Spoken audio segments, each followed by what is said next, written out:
Hello বন্ধুরা, আজকের নিবেদন মহান শিক্ষক ডক্টর সর্বপল্লী রাধাকৃষ্ণন মহাশয়ের জীবনী, জন্ম ও ব্যক্তি জীবন। এই মহান শিক্ষক ডক্টর সর্বপল্লী রাধাকৃষ্ণন 1888 সালের 5ই সেপ্টেম্বর তামিলনাড়ুর পল্লী অঞ্চলের তিরুতান্নি গ্রামে এক দরিদ্র ব্রাহ্মণ পরিবারে জন্মগ্রহণ করেন। পিতা সর্বপল্লী বীরস্বামী পেশায় একজন বিদ্বান ব্রাহ্মণ পণ্ডিত ছিলেন এবং মাতা সীতাম্মা ছিলেন গৃহপত্নী।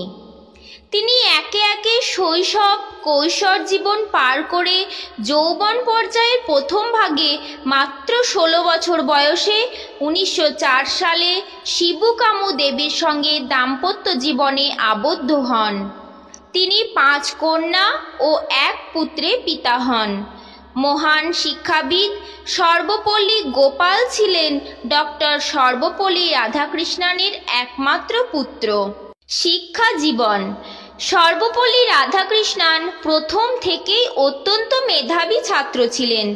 তিরুতান্নি গ্রামে শিক্ষায় হাতেখড়ি করার পর তার পিতা তাকে তিরুপতিতে লুথারন খ্রিস্টান মিশন স্কুলে ভর্তি করেন। সেখানেই 1894 থেকে 1900 সাল পর্যন্ত শিক্ষা অর্জনের পর ভেলোরের এক কলেজে শিক্ষা গ্রহণ করেন। এরপর মাদ্রাজ খ্রিস্টান কলেজে পরবর্তী শিক্ষা শেষ করেন।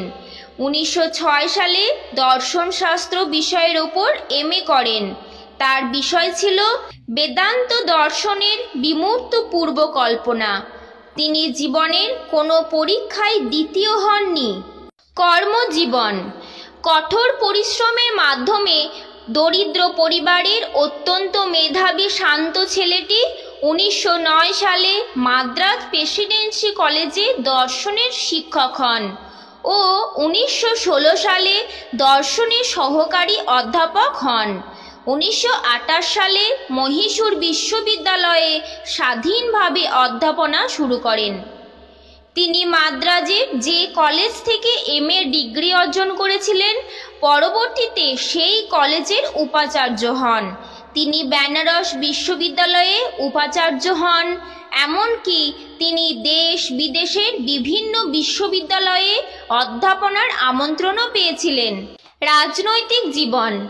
পরাধীন ভারতবর্ষে স্বাধীনতা অর্জনের জন্য বিভিন্ন কর্মসূচির মধ্য দিয়ে রাজনৈতিক জীবনের সূচনা হয়।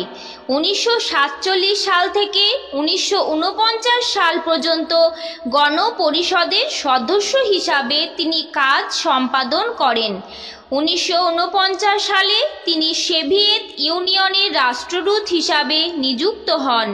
তিনি সোভিয়েত ইউনিয়নের সাথে দৃঢ় সম্পর্কের ভিত্তি স্থাপনে সহায়তা করেছিলেন। সংসদে তিনি একজন সক্রিয় রাজনীতিবিদ হিসাবে আত্মপ্রকাশ করেন। 1952 সালে 13ই মে স্বাধীন ভারতের প্রথম উপরাষ্ট্রপতি নির্বাচিত হন। 1962 সালের 13ই মে পর্যন্ত দীর্ঘ 10 বছর অর্থাৎ 2 বার দেশের উপরাষ্ট্রপতি পদে বহাল ছিলেন। এরপর তিনি ওই বছরই দেশের দ্বিতীয় রাষ্ট্রপতি পদে নির্বাচিত হন। 1967 সালের 13ই মে পর্যন্ত কার্যক্ষম থাকেন। রাষ্ট্রপতি হওয়ার পর তার প্রাক্তন ছাত্রছাত্রী ও বন্ধুরা তার জন্মদিন পালন করতে চাইলে তিনি জন্মদিনের পরিবর্তে 5ই সেপ্টেম্বর দিনটিকে শিক্ষক দিবস উদযাপনের ইচ্ছা প্রকাশ করেন। সেই থেকে অর্থাৎ 1962 সালের 5ই সেপ্টেম্বর থেকে তার জন্মদিনটিকে প্রাধান্য দিয়ে শিক্ষক দিবস পালন করা হয়। রাষ্ট্রপতি থাকাকালীন তাকে বিভিন্ন ঘাত প্রতিঘাতের সম্মুখীন হতে হয়েছে। যেমন একদিকে চীন ও পাকিস্তানের সাথে ভারতের যুদ্ধে চীনের কাছে ভারতের পরাজয়, অন্যদিকে 2 প্রধানমন্ত্রীর মৃত্যু ঘটলে রাষ্ট্রে অচল অবস্থা। পুরস্কার ও সম্মান। আদর্শ শিক্ষাবিদ, দার্শনিক ও রাজনীতিবিদ ডক্টর সর্বপল্লী রাধাকৃষ্ণন 1931 সালে ব্রিটিশ সরকারের দ্বারা নাইট উপাধি লাভ করেন এছাড়াও তিনি 1933 থেকে 1937 সাল পর্যন্ত 5 বার সাহিত্য বিভাগে নোবেল পুরস্কারের জন্য মনোনীত হন। 1938 সালে ব্রিটিশ একাডেমির ফেলো হিসাবে মনোনীত হন। 1954 সালে ভারতের সর্বোচ্চ অসামরিক সম্মান ভারতরত্ন পুরস্কার পান। ওই বছরই পান জার্মানি বিজ্ঞান ও কলা বিভাগে সাম্মানিক পুরস্কার। 1961 সালে জার্মান বুক ট্রেড তত্ত্বাবধানে পান শান্তি পুরস্কার। 1968 সালে পান সাহিত্য একাডেমি পুরস্কার। লেখনী: ডক্টর সর্বপল্লী রাধাকৃষ্ণন শিক্ষকতার পাশাপাশি বিভিন্ন পত্রিকাতেও লেখালেখি করেছিলেন। তার উল্লেখযোগ্য গ্রন্থগুলির মধ্যে প্রথম গ্রন্থ the philosophy of Rabindranath Tagore এবং দ্বিতীয় গ্রন্থ the reason of religion in contemporary philosophies প্রকাশিত হয়। জীবনাবসান: একাধিক প্রতিভার অধিকারী ভারতরত্ন পুরস্কার প্রাপ্ত ডক্টর সর্বপল্লী রাধাকৃষ্ণন মহাশয় 1975 সালের 17 এপ্রিল হৃদরোগে আক্রান্ত হয়ে পরলোক গমন করেন। প্রিয় দর্শক, যদি আপনাদের এই ভিডিওটি ভালো লেগে থাকে তাহলে অবশ্যই লাইক, কমেন্ট এবং বন্ধুদের সাথে শেয়ার করবেন।